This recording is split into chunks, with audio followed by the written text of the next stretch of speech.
And we are live.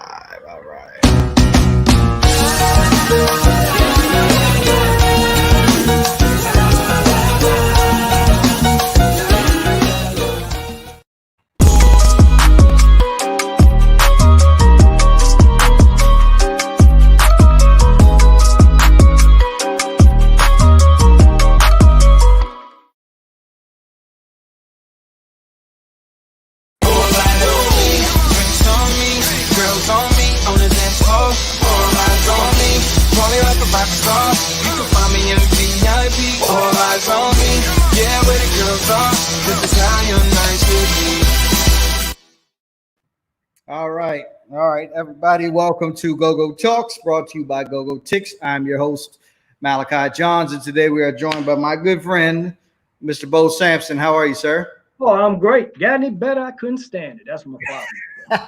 I love it. I love it. I love it. Just a reminder, if you're on Instagram, make sure you head over to youtube.com/GOGOTIX. It's pinned in the top comments so you can see the other side of the conversation. It's going to be a good one today. If you don't already know, Bo was the executive producer of the Beat Don't Stop Go-Go documentary on TV One. So we're going to get into that later. But before we do, Bo, why don't you give us a little background, how you got into the music industry and what your, affiliation with Go-Go is, etc. Go. Yo, what's going on, everybody? We're in Northwest DC. Hi, my name is Bo Sampson, and I'm just having a little fun. Hey, look, I'm from DC, Northwest DC. Went to Carroll High School. Went to St. John's for a little bit. Uptown. Graduated from Bowie State College as a business management degree. And I've been in the entertainment business since, I tell people, 1988. And technically, coming out of Bowie State, I learned the business part of just being in business. And when I got out, I wanted to do something that nobody else was doing. And I stumbled into the music business. I met a guy named Ron Early through my best friend, Marvin Hart, who was his stepfather. And he had been in the music business for years, worked with Millie Jackson, Sugar Hill Gang, James Brown. So Ron, what did he do? What did he do in the music industry? He was a promotion person. Okay. Not music, on the radio and across the country. Okay. And the thing about it is I wanted to do something that nobody else was doing. So it took me about 2.5 years to even get a job in the entertainment business because, it's a tough business. You meet all different type of people. And the funny thing about it, I was like on-job training, because I was doing everything for free. You heard that? Free. The right. So I want to dig into that a little bit. So what exactly were you doing and who were you doing it for free for 2.5 years? Well, I started off with Luke Skywalker. It's real funny because in the clubs, I used to promote the music. We Want Some P and Me So Horny and, all that type. The stuff that he was doing is what they doing. And now they done took it to a whole nother level. Oh, yeah. So technically, I was promoting the music in the clubs. And, Luke thought I was doing a pretty good job. He wanted to make me like a national for the company, but I got a mama that is very critical, and the stuff that I was promoting wasn't happening at the time, so I had to back out of that. Well, real quick, so when you just because some people that are watching are from the industry, so I want to make sure we're clear on, and even some people are in the industry and just don't know exactly what that means. So when you say promoting the records in the clubs, what does that actually mean? Like you're basically promoting the records in the club is like service in the clubs, trying to get the DJs that work in the club to provide a service for whoever's having a party, play the music. So I would have to convince the DJs in the club to play the music. And sometimes, the DJs can't hear the music. So I would have to find a way to talk them into at least trying it out. Most DJs now, they don't try nothing out. They follow what the radio is playing. Right. A lot of things start from the streets. Mm-hmm. Everything that I've done started someplace else and build up like a snowball. So right. The DJs, the club jocks, the retail stores, that's considered the streets. The buzz on the street before we get to Main Street. So that was my job to get the records exposed at the club level. And then after the club level came the radio, which is mass media, that it has more people that are listening to it. Right. So that was my job. I worked with Luke for a while. Then I met somebody that was in the business, worked for MCA Records, helped that person out for a couple of years, putting posters up, whatever they need done. Go get a hot dog, whatever they need to do, as long as they ain't sell out. You know what I'm saying? So Right. I need to do to hang around to learn the business. That's what I did. And then one day, I mean, it's kind of a funny story because I did everything to get it. I snuck in the King's Dominion. I snuck in 7 Prince shows and Purple Rain. You know, I mean, I did all kinds of things to try to get on, you know, and eventually, making a long story short, I ended up getting her job because she got promoted. Her job, her name was Renee Givens, was to put posters and to the retail stores and work some of the club music I did for free. And just before I was getting ready to quit, I ended up getting her job because she got promoted. The music business is like musical chairs. You know, nothing lasts forever. A guy could be there in 1 month. Next thing you know, he doing something else. You know, right. So you know, I did that for a while. Then I ended up getting with MCA doing the retail. Then I ended up becoming a promotion manager, you know, for the company in that region. And a promotion manager is basically responsible for controlling the airways, getting the music on the radio, coming up with the schedules for the artists. So I worked with a powerhouse company, MCA Records. So I was in the very beginning when Jodeci started, very beginning when Mary J. Blige started. Nobody knew who they were. Right. You know, I was working with these rascals. Right. You know, well, so I've had a few promo guys. My good buddy Marty Shulman, who's out here, who's the VP of Rhythmic for Atlantic now, used to be at Def Jam. We've had Amir Boyd, who was on last week with Interscope, Akil Tappy with RCA. And so one thing I didn't really ask them is, how do you, like, obviously these are, you know, I mean, you're probably before them, but if they're your contemporaries, how does each record label compete with each other? Like, what is the nature of your, like, if you're promoting records for MCA, what is the nature of your competition with the guy who has your job at Universal or Warner or whatever sub label? Like, how do you guys compete? Like, what does that look like? Well, the competition is basically based on the radio station can play a certain number of records. They have to play maybe 30, 40, depending on the genre of music. So we're fighting for trying to get the person to add the music to the program of the radio station. The radio station makes money off advertising. Yep. So that's how they survive, TV, everybody. So technically what happens is they're trying to attract listeners to the radio stations. Back then, it was the Arbitron book. The Arbitron book is to fill out what we call diaries to judge who is the #1 radio station. And the #1 radio station technically can charge the most money. So right now, they don't have the Arbitron the same way they did back in the day. They have these computers called a PPMP that detects who's listening to what. But technically, my competition, I had to find a way. There might be 3 slots to put new music in, and I would have to find a way to get my music in those 3 slots of the radio station, depending on the genre of music. So how would you do that? Like, what were some tactics that you would use? Man, I had all kinds of tactics, man. I had pajama parties. See, what I would do, create the hype on the street, and then that would translate to the radio. But I mean, I would do different types of parties. One time I had a Martin Lawrence party, had him come. We were promoting the House Party 2 soundtrack, and I had a pajama party. So whoever won the pajama party, including the ladies, they got a free year MCA Records music. You know, stuff like that. I would do all kinds of different things to draw attention to it. The record might not be the best record, but if I get somebody to talk about it, then I got a chance to convince, hey man, this thing is selling, man. You know, I mean, it's a lot of tricks, there's a lot of secrets that we do. A lot of times things ain't selling, and the record company will give the record store the music, and scan the music and make it sell. And then we go out and say, look, hey man, they said selling over here at the music box or Kent Mill or Wiz or whatever the retail store, and we would trick them into playing the record. You know, some things about Same thing on the booking side, yeah.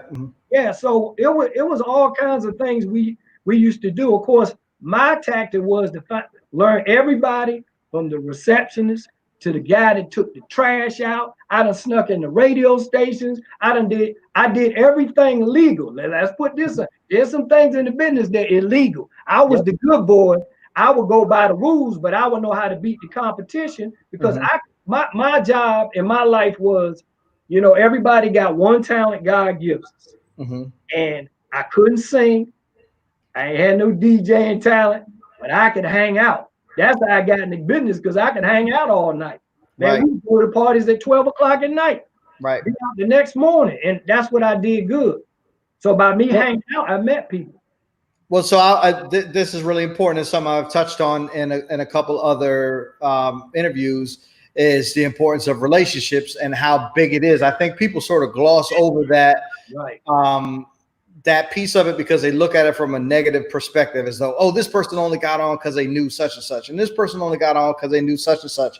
And that may or may not be true to a certain extent. They may have gotten the door open for them because they knew such and such. But it's a relationship built with the work that goes behind it. Like you're not going to keep a relationship unless you actually bring something of value to the table. And I think that's something that especially in the DC and in the go-go circuit specifically seems to be something that is not understood very well. It's I'm talented. You're just supposed to do everything for me because I'm talented, as opposed to I need to, you know, put in the work on my side and I need to create these relationships. And I don't say this to, you know, to criticize. I'm not trying to like come down on go-go or anything. I'm trying to really, with this series, sort of like over the course of it, give the blueprint of how go-go can be more successful and how the artists in go-go can get what they want, as opposed to not, which has been the case for the last 50 years. So you ain't lying about that.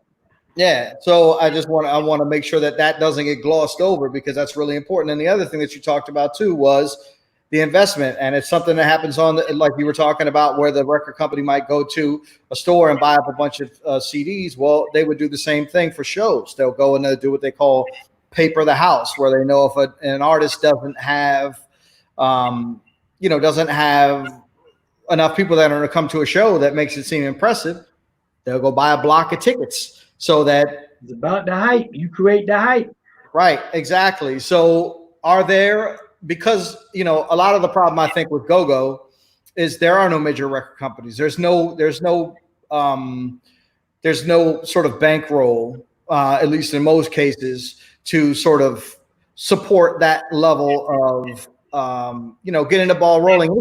This is not unique to the music industry. This is any business that you're in. It's called marketing. Like people spend money to get their product in front of you so that you'll pay attention to it. There's nothing nefarious or wrong with it. It's how you get a buzz going and get people interested. So, but if you're a small act and you don't have you can't throw a Martin Lawrence, you can't get Martin Lawrence to come to your pajama party. Have you seen anything, in your years that somebody did that was effective, that was done on a smaller budget that maybe a band could do? Right. We go into the go-go thing. I think the problem, and, it's kind of funny. I'm a promotion guy. I'm behind the scenes guy. Yeah. But the behind the scenes guy contribute a lot to these guys' career. 100%. And you can have the greatest idea in the world, and you don't know how to get it out there. The talent is one part of the game, but the promotion and the hype is a whole nother thing. And you have to have resources. You have to have distribution. A lot of go-go guys, even the producers, whether they made it famous or not, they think it's based on the music. Yeah. You got to learn the rules of the game in order to get a record played. A lot of people don't know that Bustin' Loose by Chuck Brown was released locally and picked up by my company, MCA Records. Before I got there, and they spent money in order to get the record played, then people made a decision if they like it. The more people hear it, the better chance that you're going to get it. I mean, it's just like this testing with the corona. if you test more people, you're gonna have more people. Now Right. that's the subject. Right. But at the end of the day, they don't understand the business. I mean, I look at I worked with Jodeci in the beginning, and Go helped me break the group. And when I say that, when Jodeci first single "Gotta Love" did not do well, I myself decided to promote "Forever My Lady" in the beginning because I thought that was a stronger record. The rest of the country was promoting "Gotta Love." I was promoting "Forever My Lady." And one of the things that I did that I saw Jodeci had a street appeal, so I took Jodeci to James Funk's birthday party with Rare Essence and created a buzz that people could see them. They sang, they came out, and I used the go-go technically to create interest in this group that really could sing but dress like them. They had no suits on. They were hip hop down. And to this day, I feel like that was a helpful moment to create the street buzz on a group that nobody knew. Absolutely. Well, I apologize. I sort because the points you had made were so important. I didn't want to let them go past and forget about them, but I interrupted your story. You started working at MCA. You got the young lady's job because she got promoted. Right. And what was that position exactly at that time? The young lady's name was Renee Gibbons. She did retail and she put posters up, and she was considered the street buzz for the record company for the promotion rep. And I ended up getting her job about a year later. I created this thing, and it's funny, man. All the stuff I did is I'm gonna put in the book because sometimes I gotta remember. But I created this thing called the MCA Moonlight Boat Cruise. And my first year as working this young lady's job, a retailer, I created a boat ride where the artist can perform. We're in charge, and then the radio station come and see what we got. So I had Jeff Red, BBD, and I had George Howard the first year, and Video Soul, BET covered it. The next year, the person that used to work with me named Jay Johnson, he wasn't working there anymore. His job was available for me to become a promotion manager. And the president of MCA Records saw how I put this boat ride together and hired me in front of everybody. Heavy D was there, Charlie Wilson. So I created different ideas and I put them in motion. And that pretty much has worked for me to come up with something to get people to talk about. Long as you're doing it honestly, because some of the other stuff, anywhere you go, the love of money is the root of all evil. So you're gonna always have jokers that ain't no good. Record business, entertainment business got the worst type of people in here you want to ever see. Yep. You name it, con artists, devil worshippers, the ATVs. We got a con artist for a president, so we can't. Man, he's the greatest. We can't leave all that on. He's the best that ever did it. Yes, he is.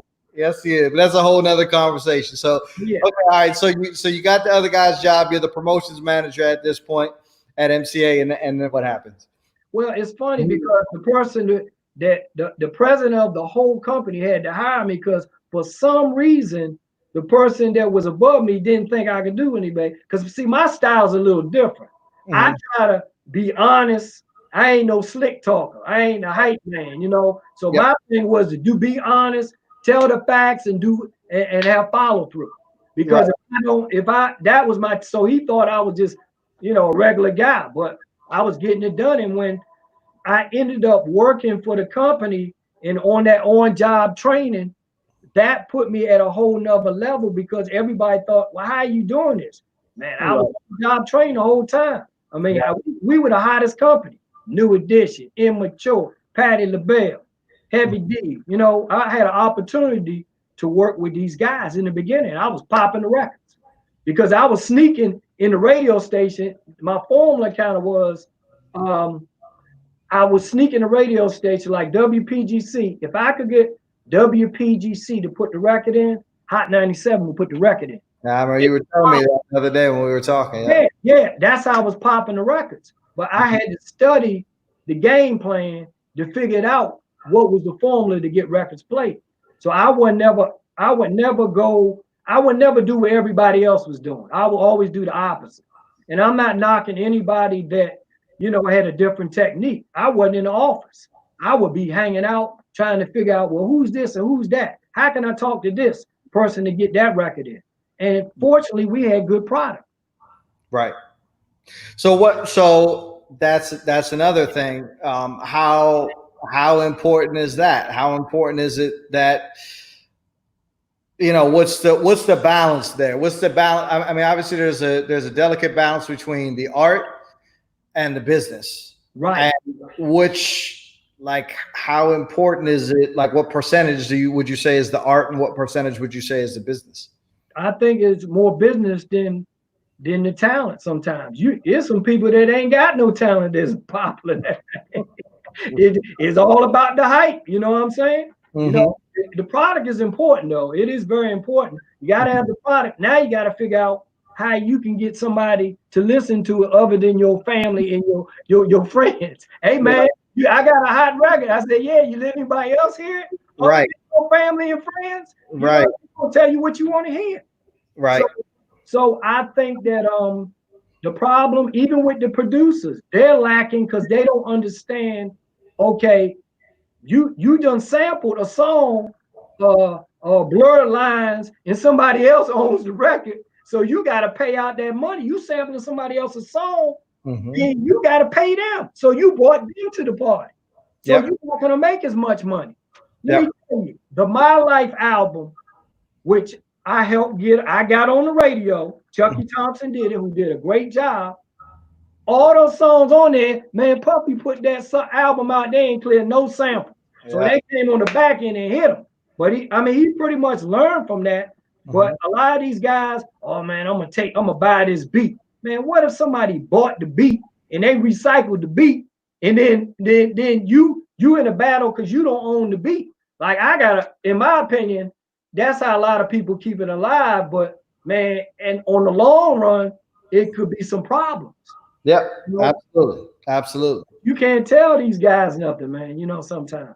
Well, there's also, I think, I mean, that's part of what I'm trying to do with this series is I used to get really irritated, and sometimes I still do, about the sort of what seems like the sort of willful lack of knowledge in the go-go community about how the greater music industry works. And then I just kind of felt like, okay, well, maybe like me yelling and screaming about it isn't really doing much. So maybe I'll just try to bring on, do this show and bring on people that do understand it.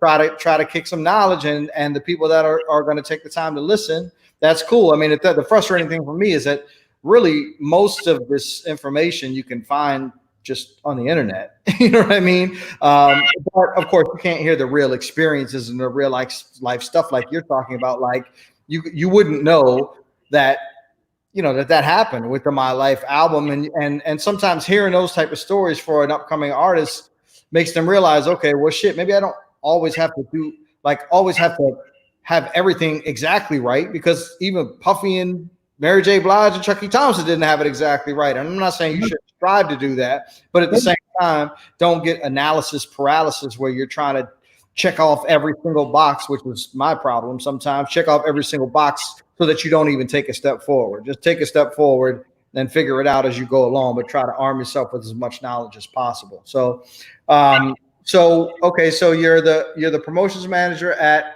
MCA. You're working with all these artists, and at least at one point, Rare Essence comes into the picture, right? Oh yeah, man. Let me tell you the Rare Essence. I got so many stories, man. That's what we're here for. Take your time. Man, let me tell you, when I first got to MCA, I'm from DC, so I'm pro.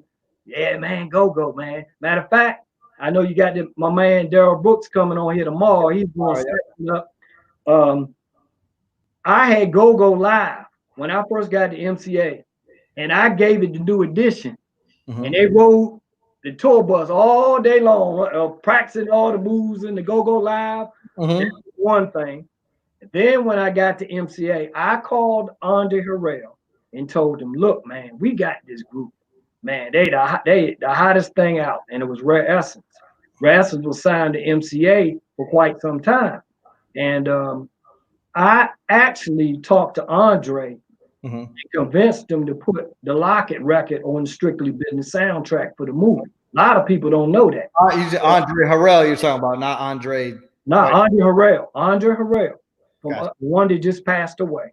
Rest his soul, great guy. I called him up and I said, man, we got this great group. And he said, man, well, what do you think I should do, B? That's what he called me, B.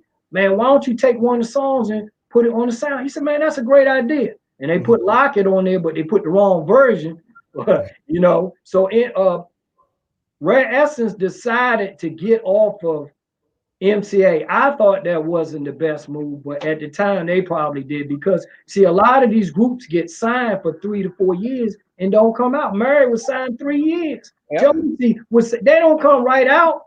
So we have to set up a marketing plan. And bottom line is they only got as far as their dollar could take them.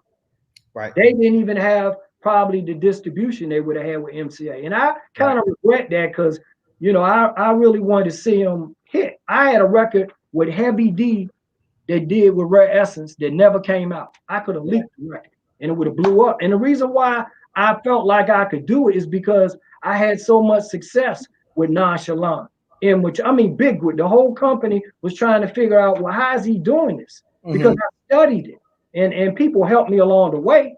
There's no doubt about it. Nobody can make it without it. So that was a typical group that probably could have made it. They didn't know how to make the right record. I agree.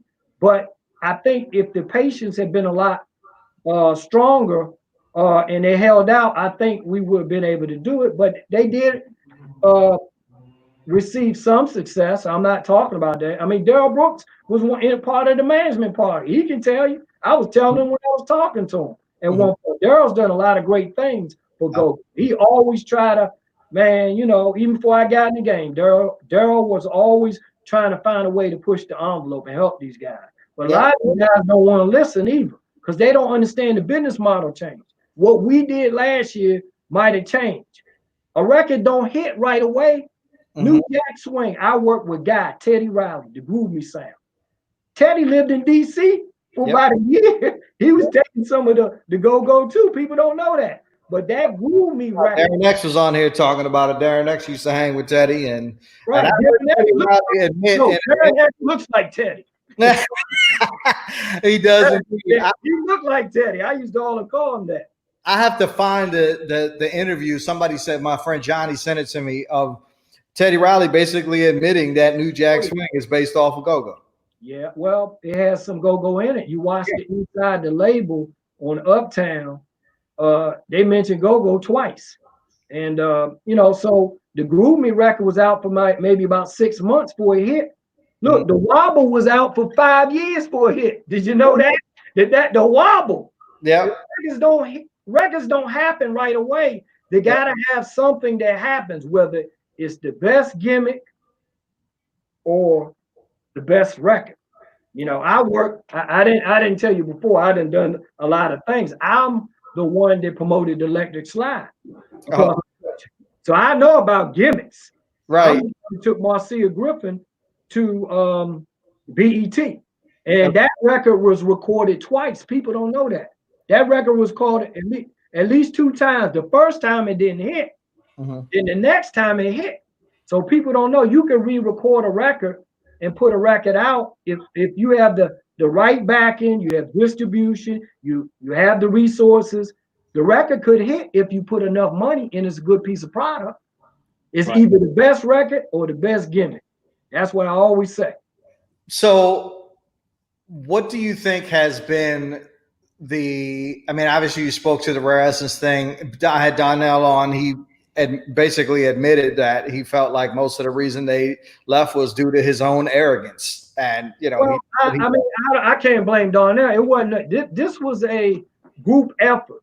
Right. So it wasn't Donnell, in my personal opinion, that you know, there was some dispute on what happened with Puffy, but I think if they had worked through me a little closer, and I told White Boy when he first got there, go through me, because I got the ear of the company. I know what they're doing. I'm on conference calls and everything. If they had went through me, I could have told them, Puffy really, he helped create the music, but they told him what they're going to put out. You understand? See, Uptown created the music. In the beginning, Uptown had no staff. You know, Right. they like to see Production company. yeah. So sometimes, and I'm not taking away from the guys that work there. I done helped train some of them guys. You know, Uptown didn't. Uptown did not have a staff in the very beginning. I was taking Heavy D. I got Heavy D, the key to the city for DC, or I did some of the things. There's other people on the MCA team that did things. It wasn't just Uptown. Uptown created music. So Puffy, he had a lot of say, but he didn't always have the final say. So I couldn't really blame Darnell for that. I just think if they had been a little more patient and understand this is corporate. If you're gonna sign up to Microsoft and you got to go by the rules, you can't do this. You see what I'm saying? It ain't no small company. Oh, we create the music and just put it out. You ain't proved yourself yet. Well, so that speaks to a larger, I think, to a larger topic that, and I don't want to get too far off your story, but it was something that was mentioned actually in the documentary by Dr. Natalie Hopkinson, that she felt that go-go was more pure because it hadn't, and that hip hop was, in essence, further along because it had become incorporated into the typical white corporate power structure of the record labels, and there's a legitimate debates to be had about whether that's a good thing or a bad thing. What do you? I mean, and I guess it also, there's sort of a line in DC as well of people that that feel like they think go-go is fine just remaining where it is, and then there's other people like myself, and I assume like you, that would like to see it spread out into the world. Obviously, that's a different perspective, which creates a different strategy for what it is you're trying to do. My thing is, I talked to a lot, even before this show. Like, part of the reason I started doing this show is because most of the people that are on the show are people that I talk to all the time anyway.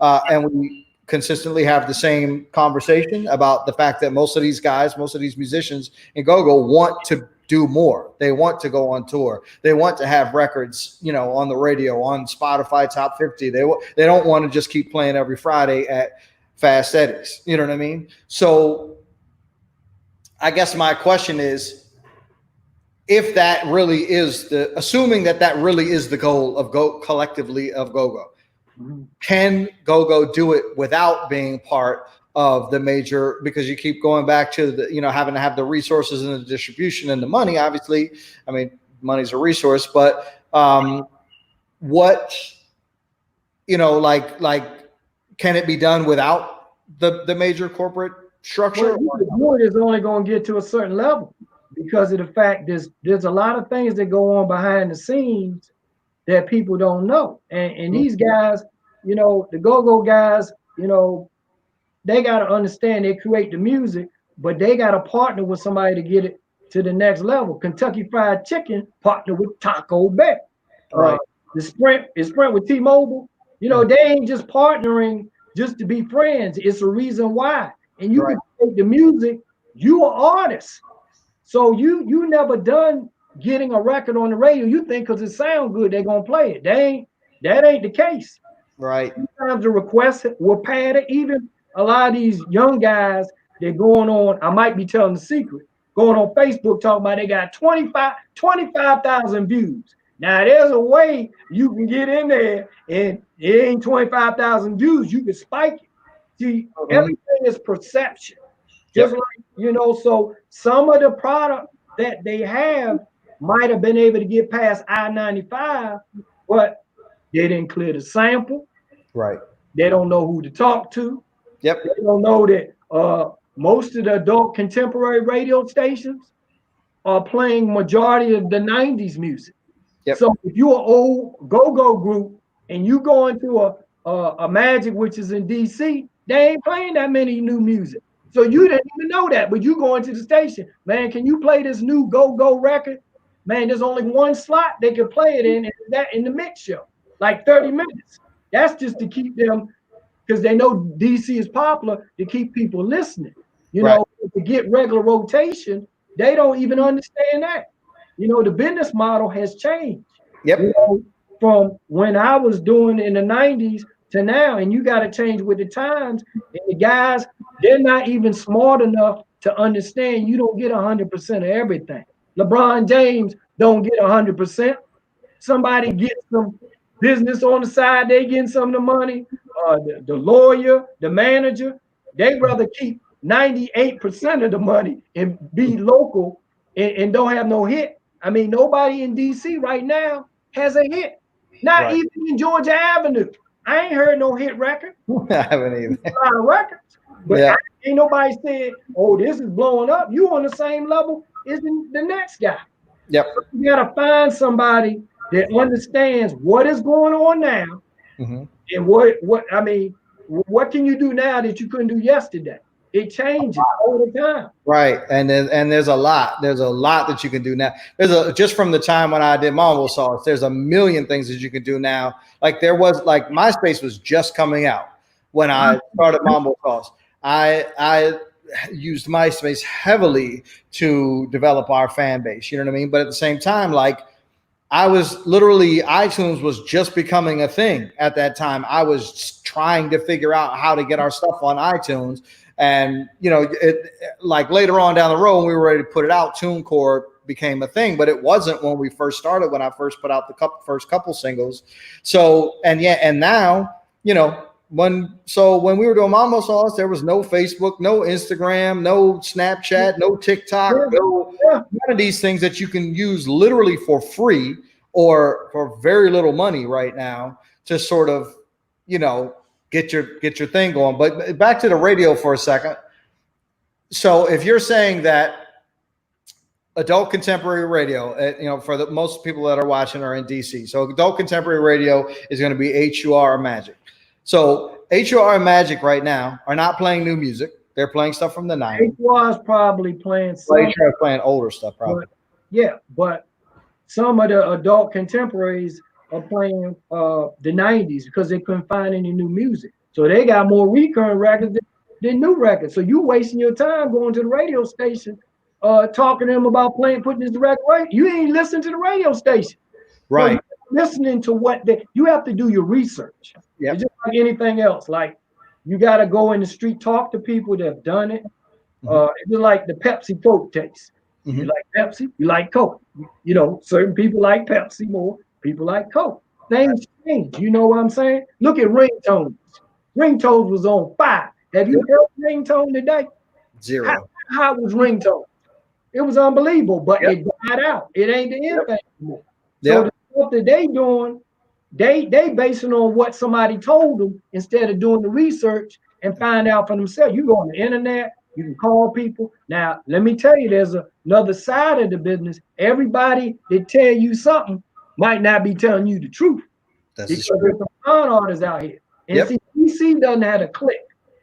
Most people move to Atlanta, New York, you in LA, New York, to try to get on because the people work together. In DC, there's only two teams you can be on, the player and the player hater. You can't be on both teams. Either you are one or the other.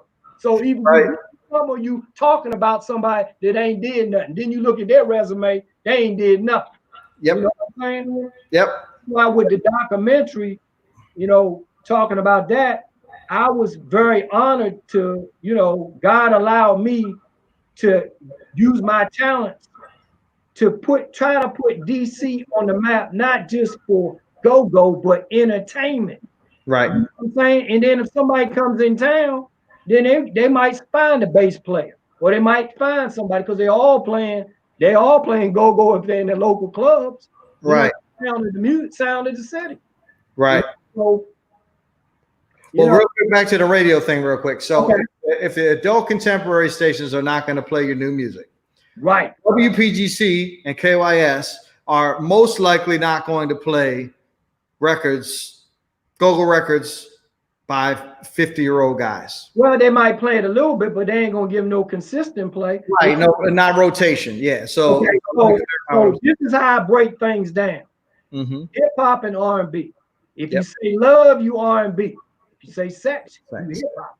Listen to the content of the music. I can listen to a record. I done listened to thousands of demos since I've been in this business, and I can listen to it, and I can tell you where they go, where you have a chance. Right. Like, let's say a group like Drew Hill comes out, which is a great group. I love them.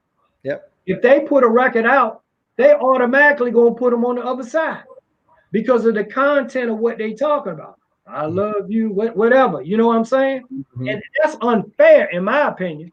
Mm-hmm. You know, but that's how it is. If you say sex, you talk about all this other stuff, which some of it is some garbage. Yep. That's my opinion. It's the best of the garbage that's out. That's what I always tell people. Right. But so my question is if neither station, if you're just going to be shut out from DC radio, period, then what's the solution? What should you do? I think you should create what I call a follower. Yep. If you got a following, the record company gonna buy your following. It don't care what it sounds like. You got all these people following. If you can prove that everybody's following you, 1 million people or 200,000, they're gonna come looking for you. Yep. Because they're trying to make money. It's a business. Yep. So you can use the social media, which we have out. Everybody knows about that. Create a buzz. Don't copycat with everybody. Why are you gonna send me a demo? It sounds like Drake. We already got Drake. Right. You know, right. Something somebody else ain't doing. It's just like the women. They ain't gonna wear something somebody else got. Right. After a while, it's gonna burn out. Everything goes in cycles. Yep. Yep. Well, so what part that brings me to the next point. I mean, there's a very well documented theory about cycles, about the cycle of sort of bubblegum pop music, which could be, you know, your Britney Spears or disco back in the day, back to sort of more message music, you know, like your Marvin Gaye or your Bob Dylan's or whatever, you know, or Rage Against the Machine in the 90s, that kind of stuff. So where do you think where are we in that cycle right now? Do you think we're, especially with everything going on in the world today, do you think we're heading back towards message? Good point. I think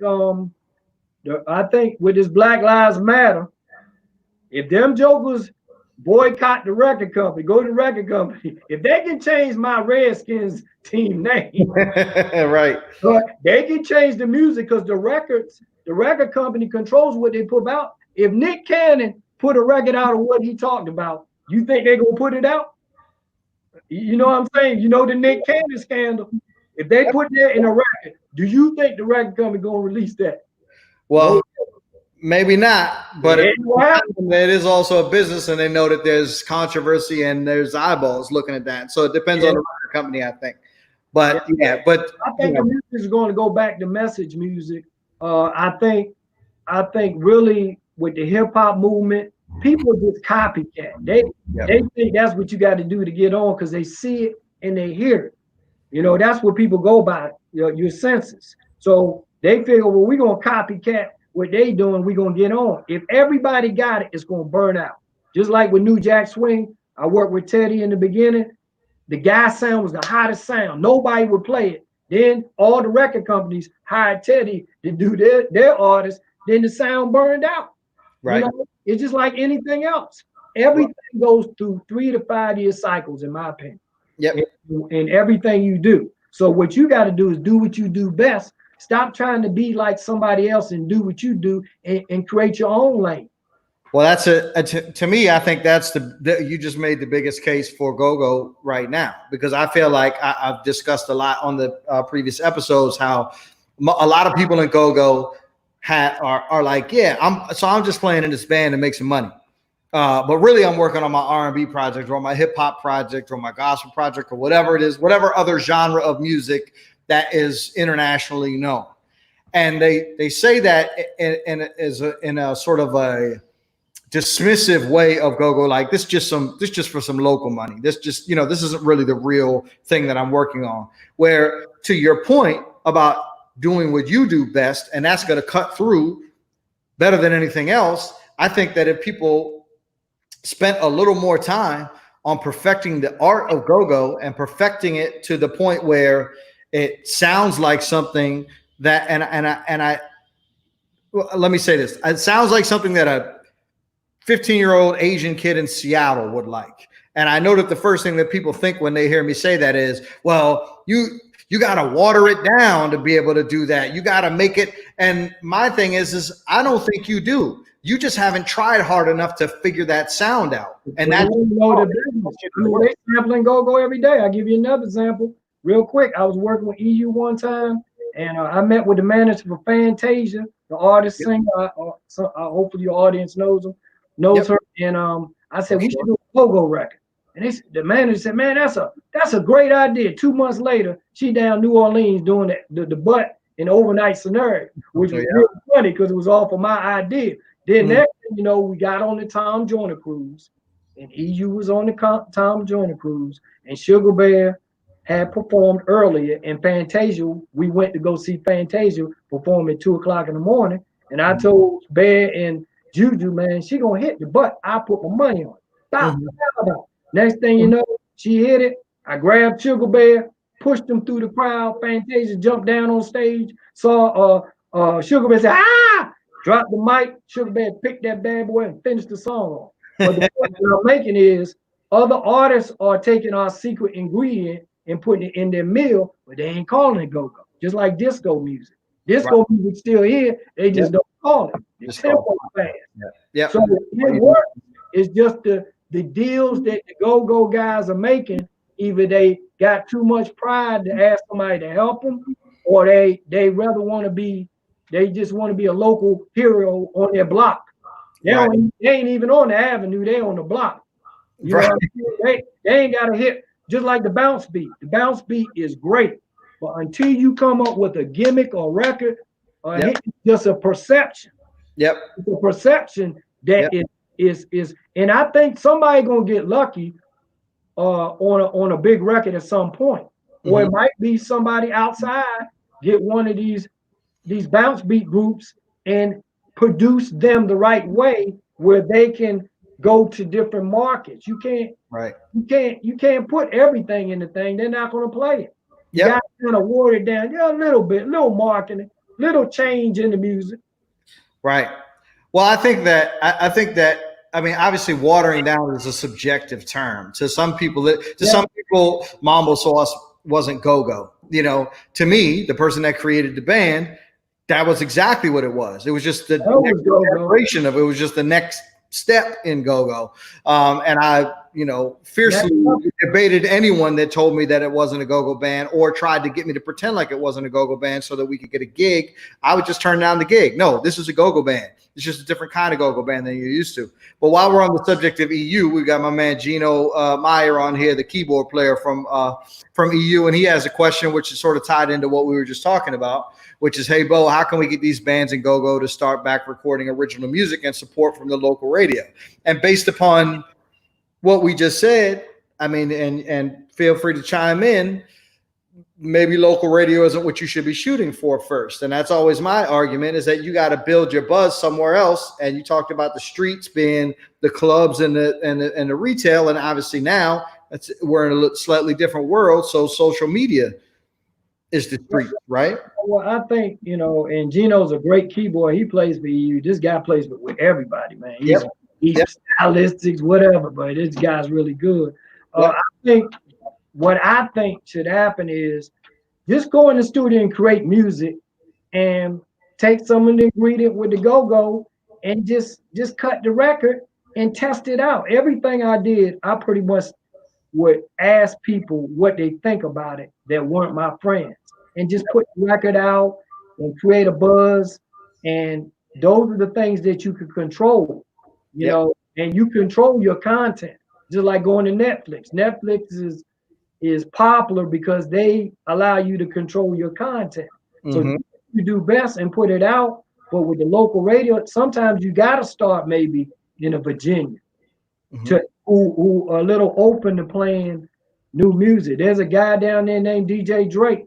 He got about 70,000 people follow him on go-go music. He got a great ear. Or go to North Carolina. There are go-go bands in Florida and North Carolina. There's one in Columbus, Ohio now too. I just found the other day. What's that? I said there's a band in Columbus, Ohio now too that I just found the other day. Oh wow! Yeah. So it works, but I just think don't be so stuck on one way. You gotta have more than one way. A lot of people don't know, and I ain't even mentioned this. Once I got into the music business, you know, after MCA, I established my company, Bodacious One.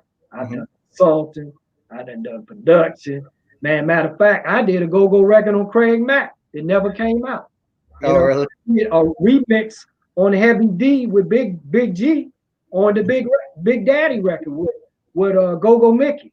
So I did some production stuff. So the go-go works in a lot of different forms. You know, it works. You just got to produce the right music and keep trying. You know, Right. I think the problem is the guys ain't working as a unit. You know, you got to work together because you got the Philly sound, you got the Atlanta, you got, I mean, DC, they don't work together. And then once one person hits, they don't come back and get nobody. But if you go to other parts of the country, they trying to put the people on. Once they have been successful, they're not going to be successful all the time. Right. You Right. Well, so what are some things like when you're talking about working with these other artists that you work with throughout the years? Specifically, I'm trying to get to as much specific as possible, just because I want to bring as much value to people as possible to help them, you know, to really help bring this music to the forefront, because I think it's the most powerful form of music that there is. know, oh, no Um, doubt. so, what are some specific things that you can point to that artists like Mary J and Teddy Riley and, you know, maybe Heavy D, or even, you know, any more current artists that you may have worked with? Are there some specific things that you can say that them as an artist did, whether it's from building their team or, you know, managing their time to be able to focus on specific things? What have you seen them do that you don't see go-go bands do? Uh, they at least have a business structure. They have a manager. The artist can't always be the manager. That's one thing. You gotta get somebody that first trusts and believe. Anybody in this music business, anybody could become. You can go from a secretary to the vice president. There's some people that go from one level to the next. So it's all about trust and finding somebody that kind of understands what's going on at the time in order to get it to the next level. Working with people like, you know, the Patty LaBelles or some of the people that I worked with over the years, Eric B. and Rakim, they've gotten people to do the business for them. Sometimes the artists want to do the business themselves too, and they can't do both. Some people can do it, but not all people. You got to relinquish your rights sometimes. You got to give up something. You can't do everything.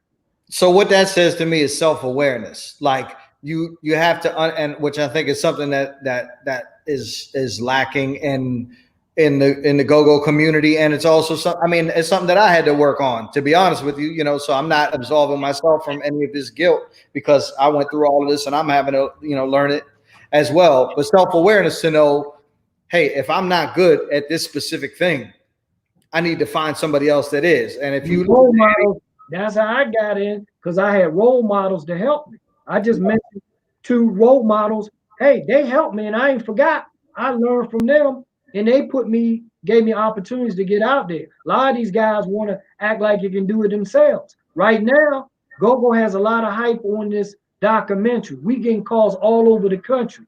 Somebody, one or two things gonna happen.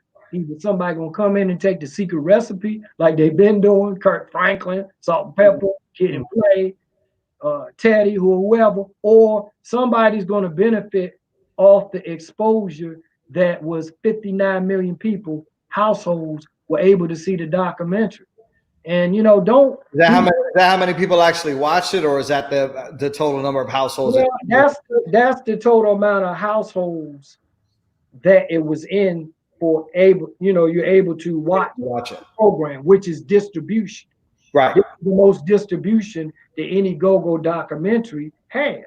So take advantage of people figuring out. We getting calls from London. All Trouble Point got about 3 or 4 different calls. Some other groups, some other people trying to put projects out off the hype. It's just like the Popeyes chicken sandwich. Remember how hot that was? Yep. It was real hot, but they couldn't get in the store quick enough to kind of keep up that momentum, and they lost some of the momentum. So now people should be in the studio trying to create as much as they can and keep throwing enough word on the wall and something will stick, because the documentary got worldwide attention. That is the way EU and James Funk and Sugar Bear got on the BET Awards, because they saw Don't Mute all around the world. The guy from 7th Yep. London, Canada, Netherlands, all these people saw what was going on in DC. They trying to get rid of the music, you know? So you got to take advantage of the exposure and stop player hating. All the people that didn't get in the documentary, your time might be coming. You know, you guys are talking bad about people, and because you weren't involved, and you're not understanding that it's a team effort. If one person gets on, then everybody else can get on, because it's a copycat business. Mm-hmm. And if one person get hot, then you need to be ready and try to get ready. Maybe I might be next. Right. You know? And that's the attitude, you know. But they don't have that attitude. They wanna keep on talking to the friends that ain't doing much, you know. You Right. ain't doing nothing. What have you done? We trying to help people, you know, and that's what everybody should be about. Right. All the logo bands, everybody. I should be working with you, whatever I can do to put your group on or whatever. Now I'm gonna put a limit on it. If I ain't getting nothing out of it, it's limit. Limit. So everybody know that. I'm working as a business. Yep. You know? Of course. Yeah. Well, so sort of back to the self-awareness thing real quick, because so what you said is that people need to find role models. They need to find people to partner. And it's a very well-known business thing, that if you're going to go into partnership in the business with somebody, then you need to find somebody that's strong where you're weak, and nobody is strong everywhere. That's so right. My question to you, with that in mind, is how do you navigate? Because we've already established that there are lots of con men in this industry. We've already established there are lots of people that may have done something 20 years ago, but they don't have a firm grasp on how things work now. And almost nobody has a firm grasp on how things work now, because it works different yesterday than it does today. So everybody's still sort of figuring it out to a certain respect, or to a certain extent. But so my question is, how do you vet your role models? How do you vet your partners? How do you know who's telling the truth and who's not? Well, everybody got a track record. You just got to find somebody that knows the track. If you're a liar, you're a liar. If you know, it's a track record on all people. If you talk around enough, well, do you know anybody that knows who this person is, and are these people legit? Because a lot of people are not legit. They're saying they're legit, and it's very hard to determine if a guy's trying to con you. You know, I understand that, but you got to just keep trying. Everybody got a track record. If he ain't done nothing, don't be getting no advice for somebody that ain't did nothing. You know, it makes sense to me. That's what my father instilled that in me at a very young age. If you want to know how somebody did something, ask them. And if they didn't do it, then don't listen to what they said. How do you know? What is your facts to back up anything I talk about? I got a fact to back it up. You know, and I go into it honestly. Now, some people are not going to be hyping you, tricking you and stuff. Man, that ain't my style. But I can read you too. I call myself the hype detector. The hype detector, you got to be between the bull, because the entertainment business is something else. People are something else. So you mentioned on another interview that I watched, and this is sort of tied in with my earlier question about the necessity of having a major label, et cetera. Now, you mentioned sort of 360 deals and recoupable expenses and things that are that some people, I mean, you and I obviously know, but some people come into the industry don't know. And there are obviously like a lot of new, like BMG does straight up licensing deals, or there's a lot of sort of label services, companies popping up where instead of you signing to a record label, which basically sort of owns your likeness at that point and then leases it back to you, you just pay somebody up front to do basically all the things that a record company normally does. What are your thoughts on those things and how they may or may not be, make sense for GoGo? Well, 360 deal to some extent could be a bad deal because they get a portion of everything. Right. But at some point, you got to try something. I think, like I go back to creating your own following. You Yep. know, you got a following, you have a better chance of negotiating a better deal. You know, you might not get to the level that you want to right away, but if you Yep. keep at it, you'll be able to get there. It's kind of funny, just like this streaming thing. For artists, the streaming thing is a ripoff to some extent. You Yep. know, you getting pennies. You know what I'm saying? Well, it depends on what level of artist you are, and I think that all plays into the same thing, which is leverage. Because the way streaming works is it's not like downloading, where you get a certain amount of money. Renting, Somebody you own the house, you rent it. Streaming is renting. It's like you got to pay a subscription to have access to music.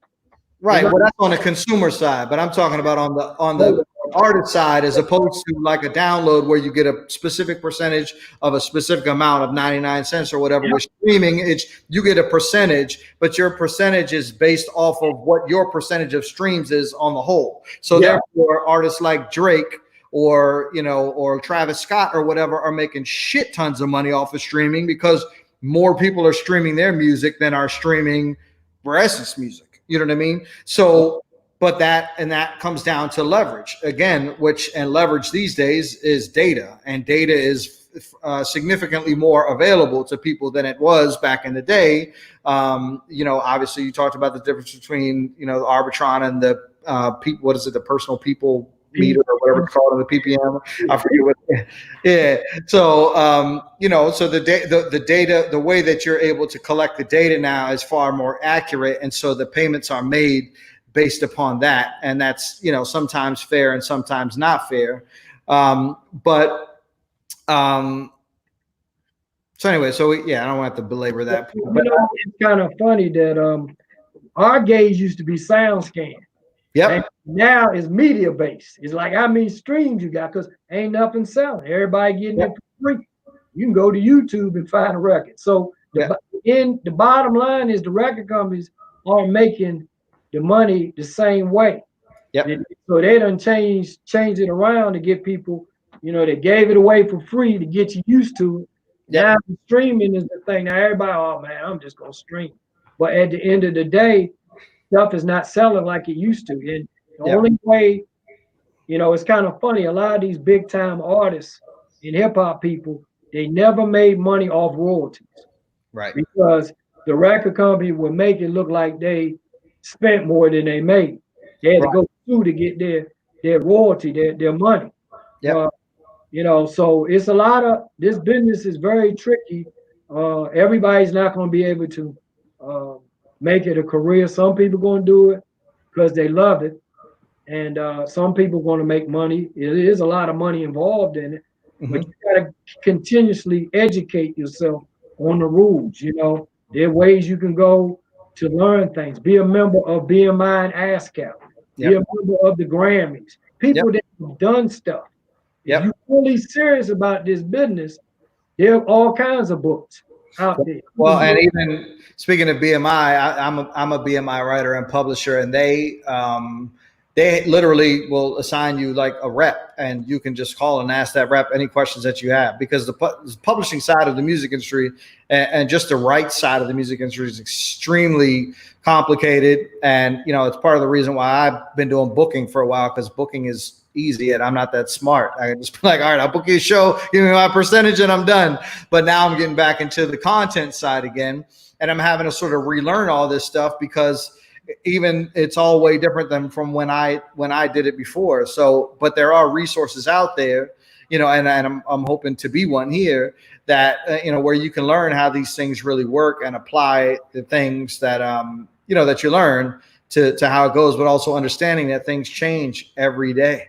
And that's one of the things that I hope that the Go community changes, is that just becoming more aware of the fact that things are not like they were 10 years ago. They're not even like they were 10 minutes ago. So if you're not, constantly keeping up on stuff, and that sort of brings me to my next point, which is, or my next question, which is, whose responsibility is that? Is it the responsibility of the artist to be, because if somebody presents you with if I'm a record company and I present you with a contract, take Toni Braxton, for example. She was super famous for having this really shitty deal with LaFace Records, right? Where she didn't get any money. She went bankrupt because of exactly what you were just talking about. She got an advance, and then they charged all of the marketing costs and everything against her recoupable expense. So she never made any money. So whose responsibility is it in that situation? Is it the record company's responsibility to educate the artist on exactly what they're signing? Or is it the artist's responsibility to either learn what they're signing or to hire a team around them that knows? Because if somebody presents you with a contract, that contract will always, always, always be in their best interest. And it is your job to negotiate. You got to get a lawyer, entertainment lawyer. Get somebody that's done it. You don't need to sign something and you don't even know what you signed. You might sign your life away. Yep. And the thing with Toni Braxton, there were other entities that were involved. Yeah, LaFace, BMG, all these people had to get paid before she get paid. It's an expense. Like when I worked at, the company, MCA, I could take you out, your girl, your cousins, and say, man, let's go to Red Lobster and eat. And when I fill out the expense report, I talk to the guy at WHUR about the Mary J. Blige. They'll charge all that back to him. Yep. We ain't have control over that. Or they might shift entertainment line on the P&L. Yep, 100%. Yeah. So it's a lot of tricks in the business, and everybody to some extent gets taken advantage with in the beginning in most cases. Right. They don't know what they're doing. I mean, you can't go to school for it, but you need to research who you talking to. Right. There's a lot of con artists out there. Indeed. There's better actors out here in the street than they are in Hollywood. on Hollywood, right. Okay, let's move on to so between the time you worked at, when did you stop working at MCA? 1997. 1997. Born in 97, and then I started my own company doing consulting because that gave me an opportunity to make more money. When you sign to a company, you only can do with the company. I had to promote some bad records too now. I was forced to. Oh man, I go to the guy, man, this record is some garbage. Can you help me out, please? I would do it, But it's like we had some bad records, man. We had some good records, and we had some artists that didn't make it. I mean, there's a lot of people like Akil and some of the guys you had on here. They can tell you. I mean, they go through the same thing we went through, And I decided to work for myself, so I was able not only to promote music, I was able to promote like TV shows, comedy shows. My god sister has a show on Netflix called Family Reunion. That's on Netflix. You can check it out. Got NAACP award. Nice. Promoted some comedy. I even did a couple acting. If you get the Wale white shoes, man, you don't know what you're gonna stumble in this bit. I can't even act, and I got acting. If you pull up White Shoes by Wale, see if you see me in there. And it's in the video. Yeah, I'm in the video. But it just happened. So people calling me up, want me to cut the kids' hair. I don't know how to cut no hair. Hey man, you're the same barber as me, man. Yeah. So the business, you got to try to move to the next level in this entertainment business, or you gonna get stuck. Even it's like playing sports. You either get traded, you get cut, or you become a free agent. Those are the three things. That's my philosophy. You ain't gonna always be at the same company, just like what you're doing with your company. You taking shots, and some of the music you sent me before is really good. I mean, look what you're doing. Y'all go out and buy this boy's T-shirt. Yeah, thank you, man. Go buy T-shirts. Help out with something. I appreciate it. It helped me pay for doing this show. I appreciate it. So let's move on to the elephant in the room. Let's talk about the documentary. So how did you how did you become the executive producer of this documentary? Well, it was God first, but other Go. God put people in my corner, and it basically happened. It's kind of funny because my family had this business called the VIP Room, and we were going through some gentrification stuff, and I was out there trying to fight to get a liquor license that we should have had.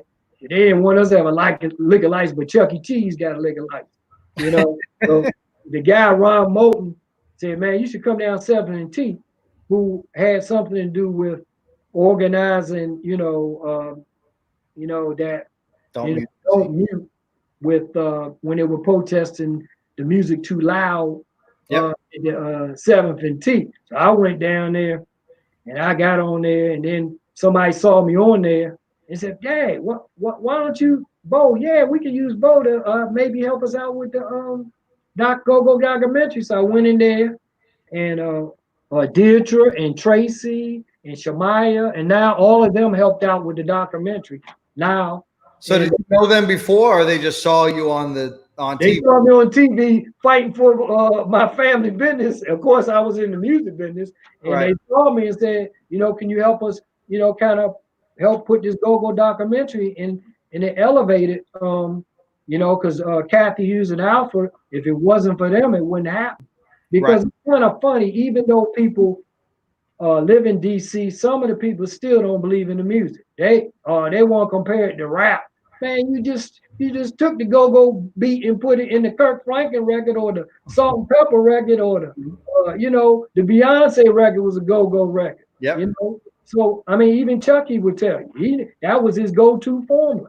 He said it was a documentary, so it worked. So I ended up getting involved, and it just worked out. It was a blessing to be a part of trying to help people in DC. See, I played basketball, and we I was a point guard, so you pass before you shoot. So I'm a passer, and then the person shoots. So the point guard, So what I wanted to do is try to put DC in a light where you don't have to move to Atlanta, New York, Philly, LA. Man, the talent is right here. Why you got to do that? Some people have to do it, and you have to do it for other reasons. But there's enough talent in DC. It just don't get the credit. And go-go is the sound of the city. Right. And so just to be able to give an opportunity to Mighty Mo, Darnell Floyd, Jungle Boogie, and to be able to be a part of the documentary with Maisha, who never got credit. She didn't even see the documentary. She passed away the week of the documentary. And she was a great person. Her interview spoke for itself. I mean, she never got the recognition. So I had an opportunity to help put some of these people in there, Big G, Dougie Fresh, some of the local DJ crew, that one of the hottest records that Go-Go records ever don't get mentioned is the Water Dance. I was at Mary J. Blige party one day, and man, I'm telling you, people were hanging from the chandeliers when the Water Dance came on at the Mary J. Blige party in New York. So it was a blessing, and we had calls from all over the country, from DJ Red Alert to Ruben Studders to the New Edition guys. I mean, so it was a blessing to be a part of that. But I give Kathy Hughes all the credit and Alfred because they didn't have to spend their money or they didn't have to do anything, in order to get the music out. You had to pay for them songs to get played, on the TV. That costs money. Right. He really that brings me to another question, because I think, when you and I talked earlier, last couple of weeks ago, I don't really have any criticism of it, because I thought it was the best and most widely recognized, sort of representation of the culture that we have. And so I'm supremely appreciative for it. But if I did have any one piece of constructive criticism, it would be that I don't feel like there was enough time spent talking about how much of an influence on other forms of popular culture, specifically hip hop, that go-go has had. And so if the audience is not people from DC who already know this, but the audience is people that don't know what go-go is, I would have liked to see their, be mentioned of Trouble Funk being one of the most sampled artists of all time, of, just like we were just talking about, Crazy in Love is a go-go record. Hot in Here is a straight, Nelly sample. All Pharrell stuff is heavily influenced by go-go, Rock the Bells, all of these things, Salt and Pepper, all of these things. Was that a licensing issue? Was that because you do have to pay? You take some of it didn't make it. The COVID kind of messed us up too, because we stopped shooting. Right. For about 4 months. TV right. was not even open. Right. Right now. So we had to do a lot of things previously. My thoughts were to have Salt and Pepper, Fantasia, all them people even interview, but because of the COVID, we couldn't interview the people. But what I would say is, if there was a part 2, then maybe we could do all that stuff. I mean, it's some things I wanted to do that we couldn't. We couldn't get to the people because of all the conditions. I mean, the part I talked about in the interview that didn't make the cut, because we had to squeeze everybody in and all that. I talked about, there's a app called We Sampled out there, and I talked about that. And you can take this app and you can find out all the people that sample Trouble Funk, Chuck Brown. You would be surprised, from the Beastie Boys, the Public Enemy. That was where my focus was too, but unfortunately we weren't able to put it in there not because of so much license, because of the time. And I think we really wanted to tell the story and give credit to the people that really kind of helped develop it. I mean, your group, Mama Sauce, I would have loved to. We had a bunch of people on a list that we didn't know the COVID with. I mean, there's Heartbeat, we didn't get to Donnie Sampson, we didn't get to your group. Everybody talking about this Northeast Groovers. Northeast Groovers got mentioned. So I mean, the fact that they even got mentioned in 83 minutes, man, I mean, I'm just saying it was impossible to put everybody in the first round. But if everybody kind of hopes and pray that we get who knows, a series or something, a spinoff over that, maybe we could get that. But the COVID, man, it shut everything down. We couldn't any of it. Even Tiffany Haddish got a go-go record. We were going to interview her, but we couldn't do it. The COVID, we were supposed to have a press party and all this celebration, 3-day celebration. We couldn't do it. Right. Well, listen, I don't know if you know, but I used to play for Northeast Groovers too. So I know that. That's what I'm with that. I'm lumped into all of that, but from what I could see, and not to throw anybody under the bus, but it seemed like some of that might have been our fault too. And I think it's more than everybody got to be on the same team. And there's more than one side of Northeast Groovers. There's a North, there's an East, and then there's a group. So there's 3 groups in one. Well, like I told you when we talked before, there's one owner of Northeast Groovers. I know. So next time, if you need to talk to Northeast Groovers, Northeast Groovers. Yeah, Kyrie is the one to talk to. So we'll get that straight. But what do you have any feedback on what the response was from places other than any hard data, other than just anecdotal phone calls? Or did anybody say, do we know this many people watched it in Chicago, or this many people watched it in over the country, from California, New Orleans? One thing they talked about with the music was that they didn't realize that some of them groups used to go-go, because there is a small little part in there. And also it was educational for nobody that didn't know go-go. Right. So it definitely we got calls from all over the country, and we still getting calls every day. That's I mean, I was just glad to be a part of it. I'm glad they allowed me to get in. No, I'm glad they did too. I think it was great. And my only concern is just in alluding to what you were saying earlier. So Northeast Groovers turned into a band called Solo that was there at the beginning of the Grown and Sexy movement, which that was my name. I came up with the name Solo. I'm going to take my credit. Y'all had a nice little record out there. I remember that. Yeah. So I wasn't there for very long because I got frustrated with playing cover songs, and I moved to Vegas and worked in radio. I was a promotions director at a radio station in Vegas, and then I moved to LA, and that's where I sort of concocted the idea for Mambo Sauce, and then came back home and did Mambo Sauce. But so I remember, though, at that time when I was in solo, it must have been pretty early on, because I remember that Keyboard Chris, who co-wrote Welcome to DC with me, who's a Grammy-nominated producer, also plays guitar for, keyboard for Northeast Groovers. He wasn't in the band yet, and I had to sneak him to this photo shoot to just sort of hang around with the band a little bit so that I could try to get him into the band, because I knew he was a great keyboard player. And this photo shoot was Murder Dog Magazine coming to shoot all of the go-go bands. And at the same time, I remember we played a show outside, and Vibe Magazine was there shooting all of the go-go bands. And at that time, everybody that I was around, at least, was like, yeah, man, this is about to be it. Like, this is, which I assume was some of the same feeling as people had when the butt was out, or other, sort of flash in the pan successes that we've had. And so my question always is, how do we capitalize off of this momentum, rather than, because that's exactly what happened with the Vibe Magazine Murder Dog thing, was the Grown and Sexy thing hit. Everybody's straight playing cover songs. There's no original stuff coming out. It's just like, how do we keep this older crowd of the club happy 3-4 days a week? Nobody was thinking beyond that at all. So we sort of squandered that opportunity. Right. So how do we not do that again?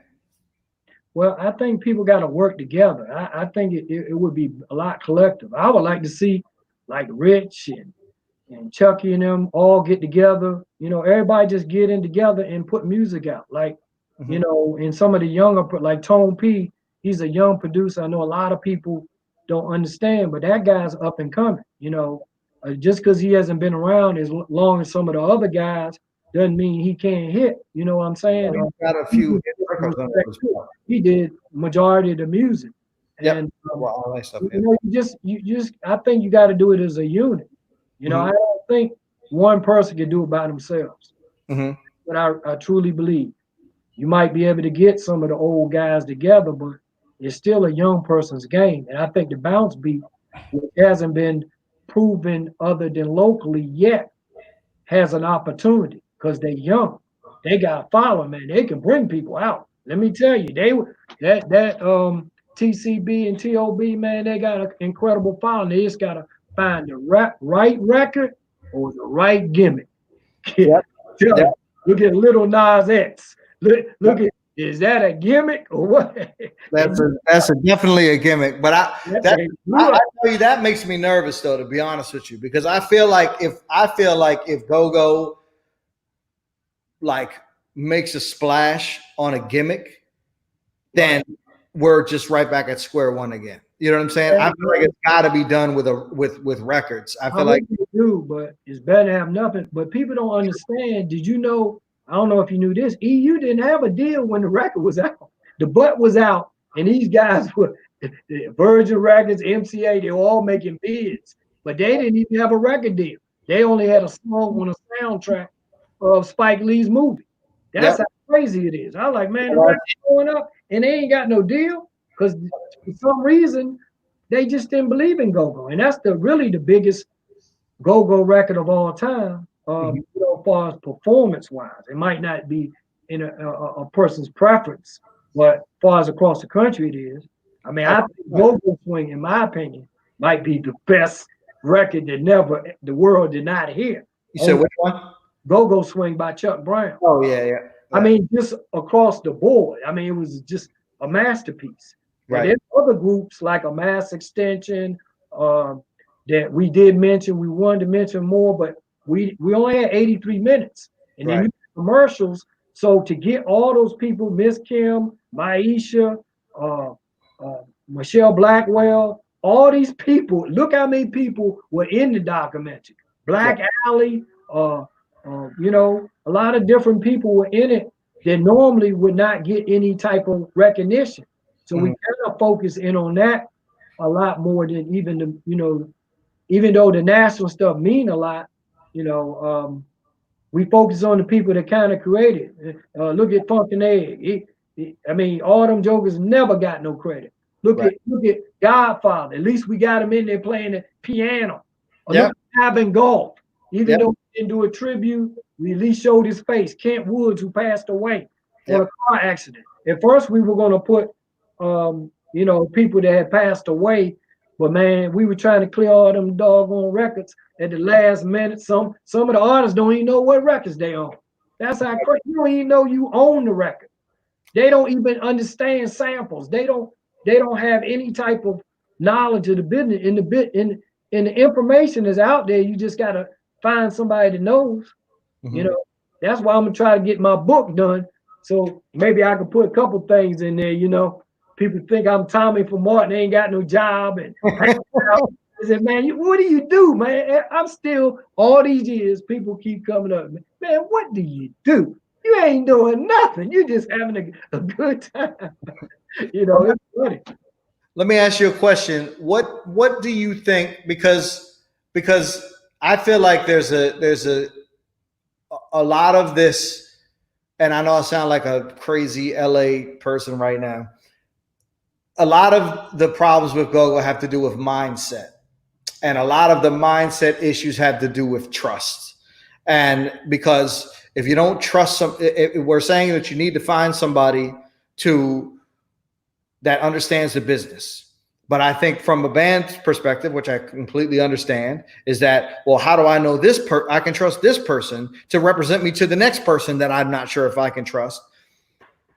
So how do we get past that? And also, how is it that the Wale's, the Shy Glizzies, the Zanmans, the Logics, all of these rappers, the Rico Nasties that have come out of DC that are, and maybe I'm sure most of the people watching this are older, but probably don't even know who those people are, but they're all very successful hip hop artists in the international scene right now. What do you think they've figured out that we haven't? That like that GoGo haven't? You could be in a clique like Rick Ross. In order for Wale to get what he got in a clique that was hot. Once the clique was hot, everybody in the whole clique is hot. Just like with Biggie. When Biggie was hot, he blew everybody up. When Kanye West was hot, he brought Twister back from the dead. He put Jamie Foxx, who had been chasing a music career for years. Association sometimes puts you out there. Like if somebody won the go-go bands, and hopefully if somebody uses this suggestion, they come back and give me a couple of dollars. If they can get the baby on one of the go-go tracks. Oh yeah, his agent is based in Northern Virginia. The agent for the baby, he was previously the agent for I heard for Juice WRLD, and he's got some other guys on too. I don't remember exactly, but so they got a good question from Old School Queenie, who is an avid watcher of the show. Watches every single episode. She's got her "Go as Fuck" T-shirt, which we posted. All right. We will ask a question. Yeah. So she wants to know where she can find the documentary now. Are you even able to watch it anywhere? It's TV One has it on demand right now.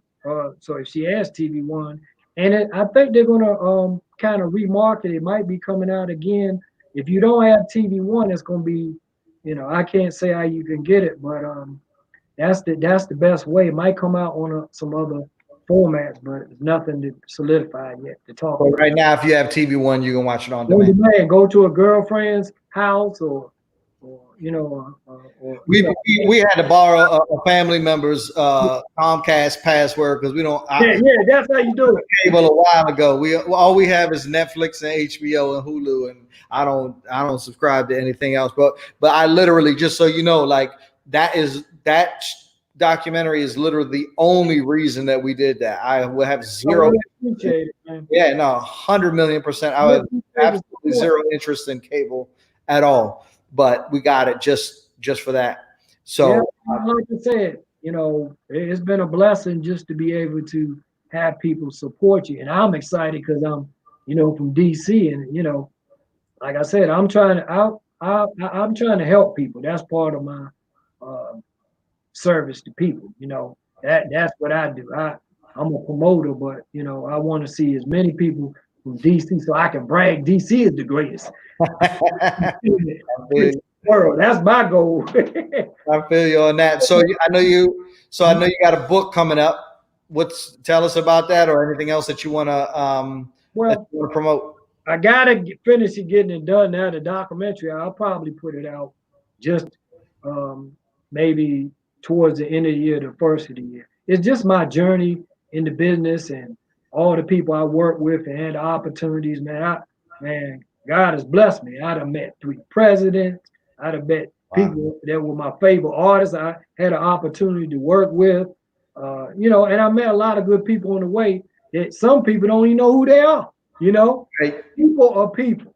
You know, Yeah. I don't care if they're on any level. People are people, white, black, short and tall. You know, I mean, it doesn't make a difference. I like people in general, and that comes from my mother and father. You know, Mm-hmm. we people. My father was from Goldsboro, North Carolina, and my mother's from Columbus, Georgia. And Okay. my father used to sell vacuum cleaners door to door, and that's how he met my mother. He sold a vacuum cleaner and himself. So that's why I'm I here. was going to say you have a slightly accentuated Southern drawl. I know everybody sees So that. now it all makes sense. That comes from probably my father and mother. Yeah. Even though I lived in DC, I inherited their lingo. Well, Like, it's funny because everybody out here on the West Coast thinks I'm from the South. They're like, "What?" oh, really? Really? Yeah. They're like, "Oh, you got a Southern accent." I mean, and my family is from Georgia, Augusta, Georgia, and Oh, Richmond. So wow. Okay. family is from the South, but yeah, everybody thinks I'm from the South out here. It's pretty funny. And Heavy D used to call me country or something like, you know, something like that. New York and stuff, you know. Right. Yeah, they sound totally different. But my book, you know, it's going to talk about the uptown stuff. I know Andre's having a movie coming out that I know it's going to be really good. But I had a lot to, you know, put into that too. I mean, you know, you know, I talk about the uptown. I got go-go section. I got a section that they talk about how one time I did a song with Chuck Brown and Peaches and Herb and Sugar Bear. It never came out. And this guy that had the record label thought I was Little Richie. When I say Little Richie, he thought that I didn't know the business. So he said, "Man, you can't put your name on the thing." I said, "All right, well, I ain't gonna have nothing to do with it." We recorded, but it never came out. Oh, There's a lot of records that you record that don't come out for different reasons. right. Absolutely. Yeah. I used to always try to put you know, the sound of the city. No matter where I go, I was still the same person, just had access to working with so many big people. You know, but I always let them know where I'm from, and I keep that up front. You know, I ain't trying to be something I'm not. You know. Same here. Everybody that knows me, I mean, even from a lady or the concert promoter I used to work with when I was in college, she's like, "I just always remember you as the go-go dude. You were just always talking about go-go all the time." It's from the But it's an untapped. Even Miss Hughes said, she said, I mean, she was over in overseas and they were playing go. People didn't know about it. It's just that the dots have not connected because I don't think there's any unity. Jokers think they can do it by themselves, and that's impossible. right. You know, like I said, I worked with a machine that I done seen jokers that nobody knew become celebrities. Like I worked with the group Immature. Man, they were like the Black Beatles. You know, I mean, different genres of music from BB King to, you know, like I always tell people, my line is, I promoted from the electric slide to rump shake. I was at the rump shaker video. I was right when they did the rump shake. That's funny. Are you in that one too? We got look. I thought about it, but I ain't get in it. That's funny. Yeah, we got a lot of stuff in common because you know our families are from Georgia. I heard you say on the other thing that that you're a Pepsi dude. I haven't drank a soda in a dark soda, I should say, in like 11 years, but I was a Pepsi fanatic, and you know, obviously we both worked in on different sides of the radio, and there was another one that I just spaced it. I forgot what it was. We're both old and we forget shit, I guess, and we both have bald heads. So yeah, we got a lot of yeah. Let it go. Guy told me, man, whatever you do, this guy named Greg Diggs is a friend of mine who worked at BET. Mm-hmm. You know, it's funny. Me and him had a conversation. I'm sure he wouldn't mind me talking about it. All the time, he put all the video. Greg Diggs is one of the most underrated people in out of our area. I mean, he was a DJ. Greg DJ'd at the Classics. Then he became the music director at WKOS. Then he put all the videos in at BET at the height. And he said not one person bought a go-go video in. I mean, the business ain't right. Wait, hold up. We down the street from the White House. No go-go bands played in the White House. Something ain't right. Black Alley did. In the White House? Yep. They did. It was during Obama. I forget exactly when, but Black Alley did. They played in the White House. Mm-hmm. They did. They did. Yeah. But yeah, I mean, that's one band, you know, in all these years. Go-go night. They never had a gospel night, a blues night. But, Right. you know, my thing is there was a lot of opportunities, even when BET was here. I mean, what Miss Hughes did was incredible because BET was right down the street and they didn't believe in go-go. And that was like at its height. But nobody knew to negotiate something at BET. They could have protested BET. So I don't want to go back down a rabbit hole again, but you said the same thing a few times, that they didn't believe in go-go, talking about different entities. Why do you think that is? What is it about go-go? They don't have a lot of records that they thought that they were exposed to that were hit records. Right. There were some hit records, but it never got to the level. It's not a hit until you make it a hit. It might be a hit, sound like a hit in the studio. I can let you hear records right now that should have been hit, but they partnered with the wrong company, the wrong manager. Something happened where they didn't get the right avenue or direction of where the record needed to go. Or right. How does that happen with an entire genre? I can see how that happens with a specific artist. You know, an artist might make a wrong turn, but how does an entire genre like continue to make the missteps? Like what is like the whole point of this show is to connect the dots between I think it's the way go-go works and the way the music is. Business. Mm-hmm. The business. So what's the first step that we should take to get that together? Get a group of people that are willing to work together if you can find them. That's the trick. If you can start off talking about, yeah, man, I want to work it. Even we had some people in the documentary that didn't like each other, but we had to figure out, you know, we had to figure out how to work it. It's a business. They might not care for the other person for whatever reason. I don't even know. But we didn't care about that. We was just trying to tell a story. You got to find a group of people that can work and do what they do best. If you can't sing, don't sing. If you can't play the bass, don't play the bass. If you don't know business, keep your mouth shut. Find somebody that knows what they do. Well, let's transpose that to Atlanta, for example.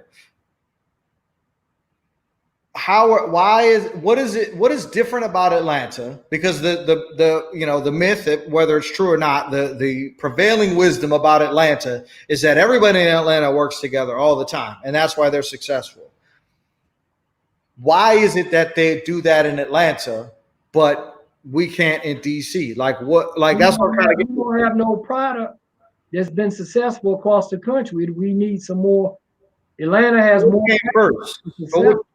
But which came first? Was Atlanta successful because they worked together, or did they work together because they saw something? They had opportunities from people in Atlanta that maybe were from Atlanta that put other Atlanta people on.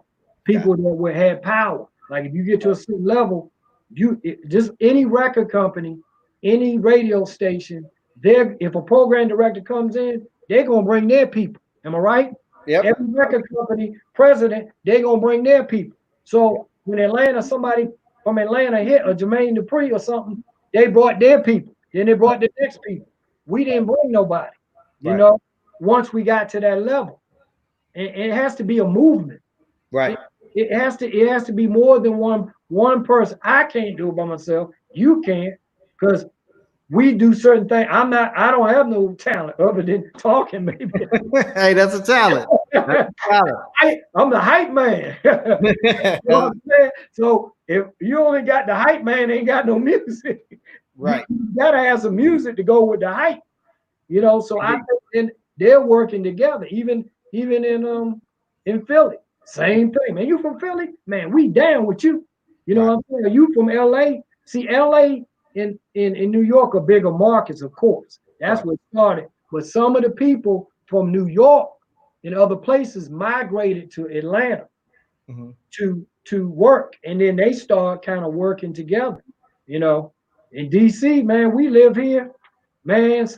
Y'all ain't had this guy in the documentary. You know what I'm saying? You ain't looking at the big picture. Or how about, man, maybe next time, or maybe since y'all got the hype, maybe I'll come up with a record that's go-go that's better than everybody, and I'm gonna get on the train. You know what I mean?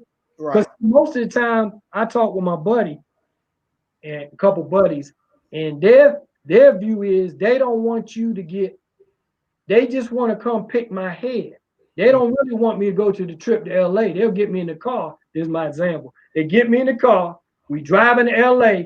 On our way, we get to about the Greyhound bus station and said, "Bo, man, you know, man, we gonna remember you. We're gonna drop you off here, but we on our way to LA. When we get to LA, we gonna remember you." Right. They just want to pick my head. They'll come. They want me to jumpstart their career, but they don't want to come back for the oil change. Right. You know, they don't want no long-term deal. They figure they got it now because they got the idea. Well, I came up with the idea. But man, you ain't got nobody to promote it. You don't even know how to talk. You don't even know how to talk the language. It's like the BET Awards, when Funk and Sugar Bear went out there, they made a splash, but it's about cutting the deals while the attention is on you. You got to, because people go by what they see and what they hear. You see what I'm saying? You got to cut the deal. Why the hype's on, whether it's good or bad. Right. That's what time is everything. Yep. Time is everything. Time is everything. Yeah. So just one final thing. So we've established that the business is an issue. Do you think there is an issue with the music as well? Is it that, like, is it only that the bands don't have that mouthpiece, that promoter, that person that knows how the contracts work, that's able to cut the deal? Or is it that the music itself?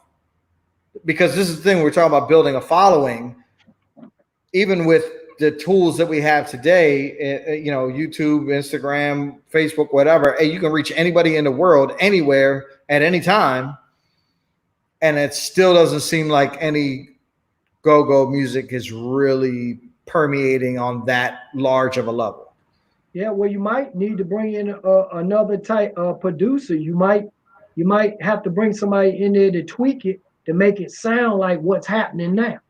Right. You know, when I promote records, I can listen to the tempo of the radio station and I can say, "Oh, that record ain't gonna go," because that ain't the tempo they playing right now. Right.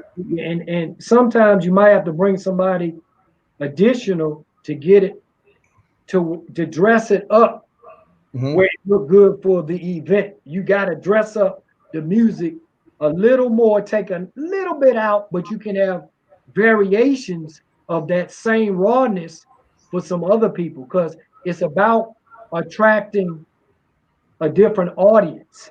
In order for you to get to the next level, go-go has to attract a different audience. It has to be a way you can do it that they can understand it and not be turned off. They might understand it if they have a guest artist like a DaBaby on there, or somebody that's real hot, you know, that can draw attention to, because you basically taking their following. Yeah. Some of the older artists, like rappers, maybe like a Snoop Dogg. Snoop puts a lot of records out. Now, he might not hit on every record. You know what I'm saying? But he has a track record, but he also puts a lot of, he gets on a lot of people's stuff. So your competition might be, you compete against yourself. You having too many Snoop records out at the same time, so they're going to choose which one they like. So I just think that you need to sit back and put a good project together. And after you finish the product, making it, what is the way you can get it out there the best way? Whether you're using somebody else that has a following, you might have to pay for that. But is it worth it in the long run to expose your band or your product or your artist? But I still think the go-go works. And it's gonna be somebody. This salt and pepper, I didn't mention, Lifetime has a salt and pepper thing coming out the first of the year. It was supposed to come out this summer. And it got go-go in it. My wife's gonna love that. She loves salt. Coming out the first of the year. It's already done, but the COVID kind of made them push it back. Right. So I'm just saying in general, you got to get creative. The key is plant a seed, water it, and then it'll grow. But you ain't keep planting a seed and then don't have no plan. You got to keep trying different things, you know. And the key is to go on the internet, find out what's going on now, and research. I read the paper every day. I learn stuff, or I talk to people. I find out who does what, and I'm gonna call them, and they'll give me some information. We trade information. Our people I email stuff to, like they're doing this thing with the drive-through performances, whether it works or not. That's what people gonna try until it's cold. One of my clients just did one yesterday in Milwaukee. How'd it go? It went really well. I think the turnout was decent. It wasn't as good as they normally do in the normal times, but the show was really good. You know what I mean? Yeah. So they made a little extra money, and they, you know, that's a big change. Yep. So you gotta try different things, and like I said, a lot of these guys doing this go-go, the talent is here. There ain't no doubt about that. Some Black Alley, the young bands, T.O., they got the talent, but how can you take that talent and translate it to a different following that you got normally? That's when you're gonna blow up. When you get to the point where you got a different people following. And like Franklin, I mean, he did it. Tiffany Haddish got a go-go record. Rich did that record. I'm aware. Did that record. Of course, there's no promotion behind it, so the record probably ain't gonna do nothing. Right. And it sounds good, but once again, if somebody's well-known, put the go-go together, the record doesn't have any promotion. I don't even know if they have a record label. That's how deep that is. So you gotta have more than one thing. Right. Otherwise, they ain't gonna go. Right. I feel you. Well, Bo, listen, man, I really appreciate you spending the time today, sir. And we will definitely, you know, you and I will definitely talk offline for sure. We got some info from that. Yeah, no, 100%. It was great. A lot of valuable info. I mean, that's the whole point of this show for me, is to try to, you know, like connect the dots, like I said, between how go-go works now and what, if anything, can we do to get it out to a larger group of people. And I think you gave a lot of great insight about that today. So thank you very much for your time. Thank you. I appreciate it. Hopefully the ratings of the documentary will do well enough that you can do another one. Looking to it. Sounds like it's got good response so far. So we'll keep our fingers crossed for that. Yeah, thank you for your time. No, for sure. We'll look for your book. Let us know when it comes out. We'll have you back again when you're ready to promote that. So obviously you know how to promote stuff, so we're gonna bring you back. I don't know if I can promote, but I can hype it. There you go. Hey, thanks so much for coming through, Bo. We really appreciate it. Thank you. All right, man. Have a good one. All right. Okay. Bye-bye.